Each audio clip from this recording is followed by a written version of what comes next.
Nous sommes toujours avec Monsieur Ibrahim Bamba, représentant donc de la Fédération internationale de Maracana aux États-Unis. Il a réussi donc à exporter cette discipline au niveau des États-Unis. Et là, on est curieux de savoir ce qui a été fait et ce qui reste à faire. Concrètement, qu'avez-vous fait?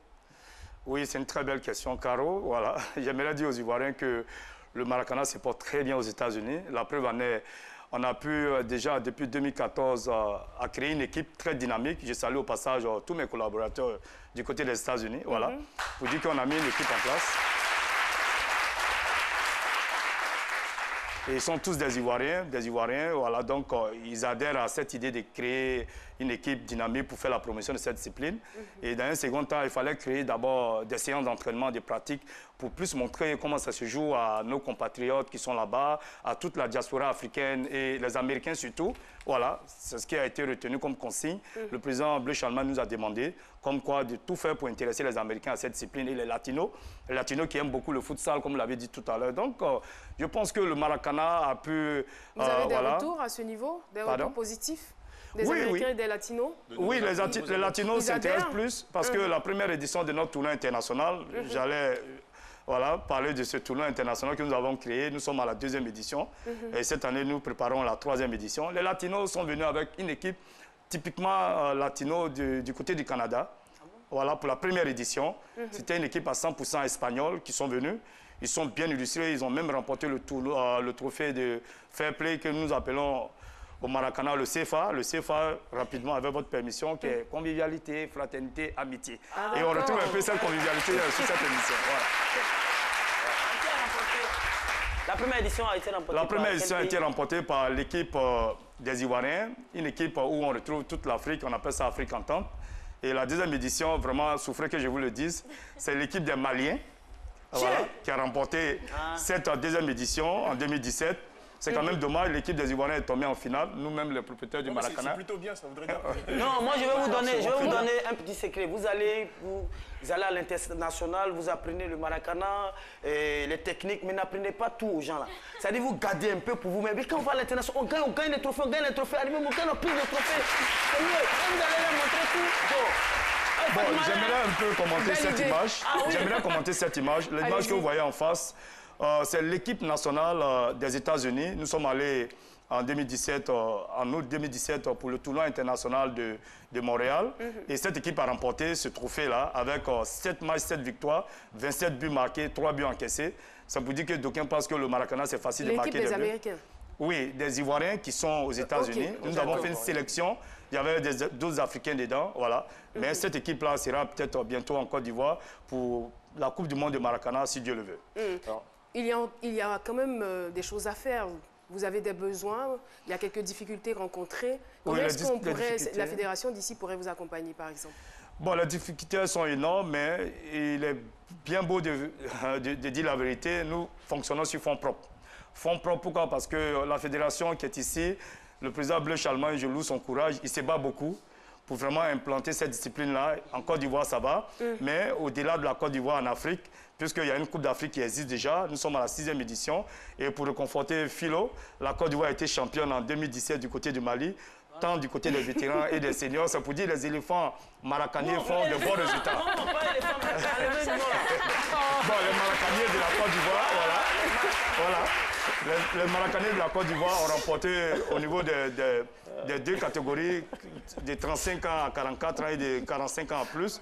Ça veut dire que le Maracana se porte très bien. La Côte d'Ivoire fait une belle promotion au niveau de l'Afrique. Et maintenant, nous nous apprêtons à organiser la première Coupe du Monde de Maracana en Côte d'Ivoire. Voilà. On en est heureux. Mais concrètement, vous, Ibrahim Bamba, qu'est-ce que vous gagnez dans tout cela? Bon, une question, bon, il faut dire la vérité. Elle est un peu embêtante? Oui, elle est embêtante parce que... Enfin, je ne parle pas forcément d'argent. Oui, mais c'est une belle question. C'est pour éclairer un peu la lanterne, pour dire qu'à nos frères de la diaspora, d'aucuns pensent que le président Bleu Chalman m'a donné un gros portefeuille. Il y a beaucoup d'argent, puisqu'on parle de fédération internationale. Bon, on a donné un budget conséquent à Ibrahim Bamba pour aller diriger le Maracana. C'est loin de là. C'est du volontariat. Nous aimons la chose.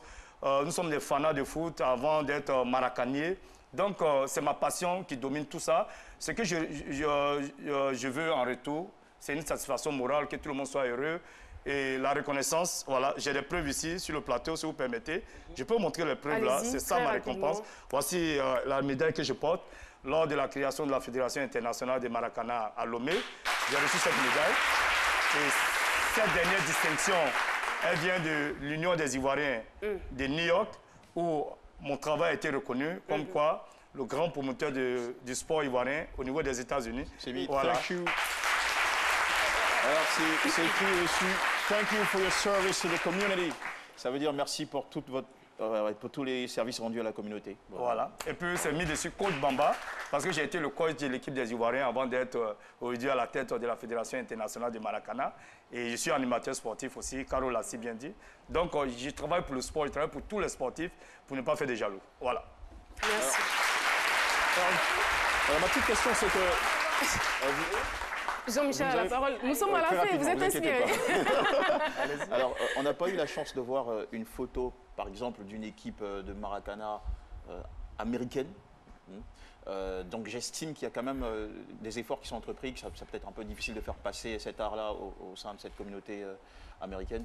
Alors, quelles sont déjà vos stratégies pour séduire les Américains, les attirer au Maracana ivoirien? Et puis, deuxièmement, vu que vous n'avez pas encore la reconnaissance de la FIFA, finalement, c'est quoi votre idéal? Qu'est-ce que vous poursuivez au bout du compte? OK. Il y a une précision de taille que j'aimerais apporter à travers votre question. Nous sommes au même titre que la FIFA. Fédération internationale. Fédération internationale de football, Fédération internationale de Maracana. Donc, nous sommes au même titre que la FIFA. Comparaison n'est pas raison. Donc, on ne dépend plus de la FIFA. Donc, je veux que ce soit clair dans les faits. Il y avait une première démarche pour avoir la reconnaissance de la FIFA. Oui, nous sommes passés par la FIFA. La FIFA a soumis... Voilà notre doléance auprès de la FIFA qui a refusé catégoriquement parce qu'on ne faisait pas la promotion des gardiens de but. Donc, désormais, vous avez décidé d'être voilà, autonome. Voilà, une fédération internationale, d'où le siège en Côte d'Ivoire, le président est en Côte d'Ivoire. Donc, ça veut dire que la Côte d'Ivoire domine vraiment cette discipline. Alors, finalement, quelles sont vos stratégies? Voilà, voici cette photo qui est en face. Voilà, vous voyez des Américains blancs, c'est la police de New York. Voilà, ça c'est un match de gala. Voici notre imam de la communauté ivoirienne qui est au centre. Et voici le commissaire de police, c'est une dame, elle vient du Nigeria, elle est d'origine nigériane. Et elle nous a beaucoup appuyé pour que la police puisse nous soutenir dans toutes nos actions. Et le dernier tournoi international que nous avons joué l'année dernière, en juillet dernier, je pense que l'équipe de la police est venue comme invitée d'honneur. Et elle a joué un match de gala face aux vétérans de 40 ans en plus. Donc ça veut dire que nous sommes en train de travailler. Cette année, le roi des innovations de taille, on va recevoir une équipe venant de Toulouse, de la France, pour montrer encore le caractère international. Bienvenue qu'on reçoit une équipe du Canada. Voilà. En tout cas, on vous félicite pour ce travail remarquable que vous abattez. Merci, du côté de New York. Merci beaucoup d'être venu témoigner sur ce plateau. Et c'est sûr que vous avez remarqué sa présence. Le sage Haïté est avec nous. On le retrouve tout de suite.